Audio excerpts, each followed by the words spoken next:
தங்களை உறவாடி கெடுக்கிறார்கள் என்பது நமக்கெல்லாம் புரிகிற போது அதிமுகவுக்கு புரியாமலா இருக்கும்.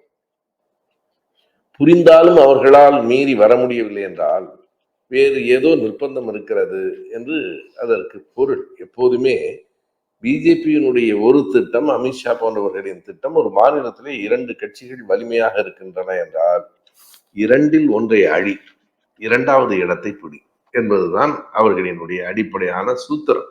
எனவே தமிழ்நாட்டில் திமுக, அதிமுகவில் திமுகவை வீழ்த்துவதை விட அதிமுகவை வீழ்த்திவிட்டு அந்த இடத்துக்கு தாங்கள் வந்து விடலாம் என்று பார்க்கிறார்கள். திராவிடத்தை அழிப்பதுதான் என் நோக்கம் என்று அதிமுகவினையும் எடப்பாடியும் பக்கத்தில் வைத்துக் கொண்டு அவர் சொல்லுகிறார். அண்ணா திராவிட முன்னேற்ற கழகம் என்றுதான் இவர்கள் பெயர் வைத்திருக்கிறார்கள். இவர்களுக்கு உரைக்கவில்லையா அல்லது உரைத்தாலும் சொல்ல முடியவில்லையா என்று நமக்கு தெரியவில்லை. கூட்டணி ஆட்சி என்பதே பெயருக்குத்தான். ராசா அவர்கள் மிகச் சரியாக சொல்லுவது போல கூட்டணி ஆட்சி என்பது நாக்பூர் ஆட்சியை தான் அவர்கள் குறிப்பிடுகிறார்கள். எனவே இன்றைக்கு இருக்கிற எடப்பாடி பழனிசாமி அவர்களுக்கு ஒரு தலைமைக்கான ஒரு மிகப்பெரிய கவர்ச்சி ஏதும் இல்லை. இன்றைக்கு அதிமுக கொள்கை வலிமையுடையதாகவோ தலைமை ஈர்ப்புடையதாகவோ இல்லை. அமைப்பு வலிமையை மட்டுமே நம்பி இருக்கிறார்கள்.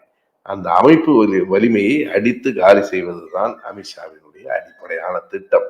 இப்போதைக்கு நான் சரியாக சொன்னால் அமித்ஷாவும் பிஜேபியும் திமுகவை எதிர்க்கவே இல்லை, அதிமுகவை அடிப்பதில் ஈடுபடும்.